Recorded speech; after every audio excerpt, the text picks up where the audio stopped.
ایک چھوٹے سے گاؤں میں جو اونچے پہاڑوں اور نیلے سمندر کے بیچ بسا ہوا تھا، ایک لڑکی رہتی تھی جس کا نام فانی تھا۔ فانی دوسری بچوں سے مختلف تھی۔ جب باقی بچے کھیتوں میں دوڑتے یا درختوں پر چڑھتے، فانی خاموشی سے دریا کے کنارے بیٹھ کر ہوا کی سرگوشیاں سنتی۔ اس کی آنکھیں جو گہرے خیالوں سے بھری تھیں، ایسی چیزیں دیکھ لیتی جو دوسروں کی نظروں سے چھپی رہتی، پرندے کا سایہ جو پانی پر گزرتا، بادلوں کی حرکت جیسے وہ کوئی پوشیدہ دھن کی پیروی کر رہے ہوں۔ فانی کے پاس ایک انوکھا تحفہ تھا۔ وہ دنیا کی موسیقی سن سکتی تھی، ایک ایسی سمفنی جو اتنی لطیف اور پیچیدہ تھی کہ دوسروں کی سمجھ میں نہ آتی۔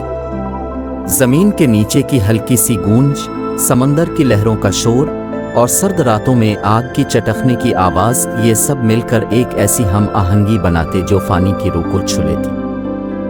ایک دن فانی گاؤں کے پار جنگل میں گھومتے ہوئے ایک قدیم درخت تک پہنچ گئی۔ یہ درخت بہت پرانا تھا، اس کا تنا مڑا ہوا اور اس کی شاخیں آسمان کی طرف یوں پھیلی ہوئی تھیں جیسے وہ ستاروں کو چھونے کی کوشش کر رہی ہوں۔ فانی اس درخت کی طرف کھنچتی چلی گئی اور جیسے ہی وہ قریب پہنچی، ہوا میں ایک لطیف موسیقی گونجنے لگی۔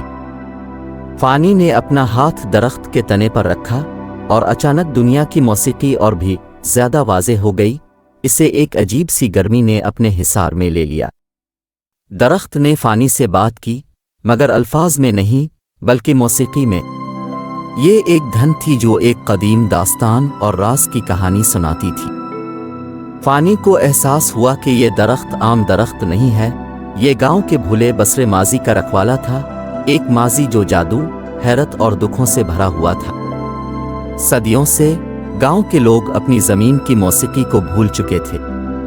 وہ اپنی روزمرہ زندگی میں اس قدر مگن ہو گئے تھے کہ انہیں احساس نہ رہا کہ ان کی زمین میں طاقت پوشیدہ ہے، ایسی طاقت جو کبھی ان کی اپنی تھی۔ یہ درخت جو بہت بوڑھا اور عقل مند تھا، فانی جیسی کسی لڑکی کا انتظار کر رہا تھا جو اس کی موسیقی کو سن سکے اور لوگوں کو دوبارہ اس ہم آہنگی سے جوڑ سکے۔ وقت گزرنے کے ساتھ فانی نے اس درخت کی دھن کو اپنی بانسری پر بجانا سیکھا۔ یہ دھن اتنی خوبصورت تھی کہ جو بھی اسے سنتا، اس کی آنکھوں میں آنسو آ جاتے۔ پہلے پہل گاؤں والے حیران ہوئے، لیکن جلد ہی وہ فانی کی موسیقی کی طرف کھینچنے لگے۔ اس دھن نے ان کے اندر کچھ جگہ دیا، پرانے قصے، ہوا میں موجود روحیں اور وہ جادو جو کبھی ان کے آباء و اجداد کے دلوں میں بہتا تھا۔ مگر یہ دھن صرف خوبصورت نہیں تھی، یہ ایک پیغام تھا جو زمین کی قدیم روحوں کو بیدار کر رہا تھا۔ ایک شام جب فانی درخت کے نیچے یہ دھن بجا رہی تھی، زمین ہلکی سی لرزنے لگی اور روشنی میں لپٹی ہوئی مخلوقات زمین سے ابھر آئے۔ یہ گاؤں کے محافظ تھے جو مدتوں سے بھولے جا چکے تھے، مگر اب واپس آ گئے تھے تاکہ اپنے لوگوں کی رہنمائی کر سکیں۔ روحوں نے فانی کو موسیقی کے ذریعے بتایا کہ پہاڑوں کے پار سے ایک بڑا خطرہ آ رہا ہے۔ ایک تاریک قوت جو گاؤں کی چھپی ہوئی طاقت سے حسد کرتی تھی، اس کو ہڑپنا چاہتی تھی اور دنیا کی موسیقی کو ہمیشہ کے لیے خاموش کر دینا چاہتی تھی۔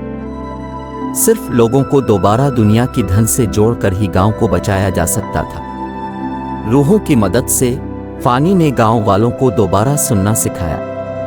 انہوں نے درختوں کے پتوں کی سرسراہٹ، دریاؤں کے بہاؤ اور آگ کی چٹکنے کی آواز میں دنیا کی موسیقی سننا شروع کی۔ مل کر انہوں نے ایسی دھن بنائی جو پہاڑوں میں گونج اٹھی، ایک ہم آہنگی کی ڈھال جو گاؤں کو تاریکی سے بچا رہی تھی۔ آخرکار ہتھیاروں اور طاقت سے نہیں بلکہ سننے کے عمل سے گاؤں کو بچایا گیا، دنیا کی بات سننے اور ایک دوسرے کی بات سننے سے۔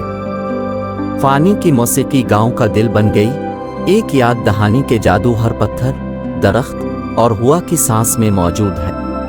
اور اس طرح فانی کا گیت پہاڑوں اور سمندر پار گونجتا رہا، ایک گیت جو اتحاد، جادو اور دنیا کی پوشیدہ موسیقی کی طاقت کا تھا، جسے دوبارہ کبھی فراموش نہیں کیا جا سکے گا۔